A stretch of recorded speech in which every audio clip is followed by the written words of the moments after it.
ঝলমলে রোদ আর মেঘের গর্জনের আড়ালে ওত পেতে আছে এক অদৃশ্য ঘাতক।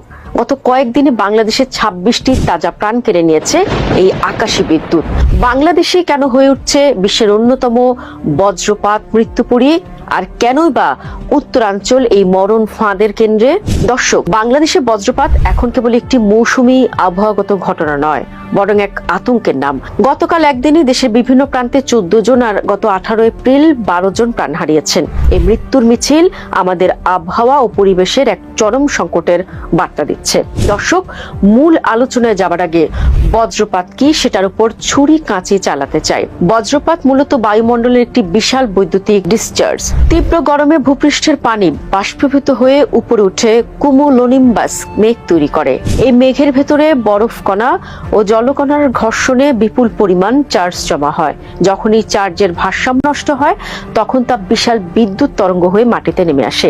এবারের আবহাওয়ায় দীর্ঘস্থায়ী তীব্র তাপপ্রবাহের কারণে বায়ুমণ্ডল অত্যন্ত উত্তপ্ত হয়ে আছে, যা অনেক বেশি শক্তিশালী ও ঘন ঘন বজ্রবাহী মেঘ তৈরি করছে। ভৌগোলিক কারণে বাংলাদেশের উত্তর ও উত্তর পূর্বাঞ্চল সবচেয়ে বেশি ঝুঁকিতে। উত্তরে হিমালয় পর্বতমালা এবং দক্ষিণে বঙ্গোপসাগর। সাগর থেকে আসা উষ্ণ বাতাস যখন হিমালয় থেকে আসা শীতল বাতাসের সাথে ধাক্কা খায়, তখনই সেখানে শক্তিশালী বজ্রঝড় তৈরি হয়। এছাড়া উত্তরাঞ্চলে বনভূমি, উঁচু গাছ, বিশেষ করে তাল গাছ কমে যাওয়ায় মানুষের উপর সরাসরি বিদ্যুৎ আছড়ে পড়ার হার বেড়ে গেছে।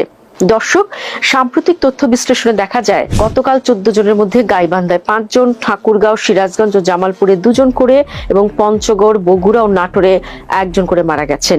এর আগের দফায় ১৮ এপ্রিল মৃত্যুর সংখ্যা বেশি ছিল সুনামগঞ্জ, নেত্রকোনা এবং কিশোরগঞ্জের হাওর এলাকায়। পরিসংখ্যানে দেখা যায় অধিকাংশ মৃত্যুর ঘটনা ঘটছে দেশের উত্তরাঞ্চল ও হাওর বেষ্টিত জেলাগুলোতে। এর কারণ হলো এসব অঞ্চলে বিশাল খোলা মাঠ এবং হাওর এলাকা বেশি, যেখানে বজ্রপাতের সময় মানুষের নিরাপদ আশ্রয়ের অভাব থাকে। মৃত্যুর হার বেশি হওয়ার প্রধান কারণ হলো খোলা মাঠে কাজ করা। অধিকাংশ মানুষ মাঠে ধান কাটার সময় বা জলাশয়ে মাছ ধরার সময় আক্রান্ত হন। বৈশ্বিক উষ্ণতা বৃদ্ধির ফলে বাংলাদেশে বজ্রপাতের সংখ্যা প্রতি বছর বেড়েই চলেছে। এর প্রতিকারে আমাদের সচেতন হওয়া জরুরি। মেঘের ডাক শোনা মাত্রই খোলা মাঠ ছেড়ে পাকা দালানে আশ্রয় নিতে হবে। ব্যক্তিগতভাবে গাছে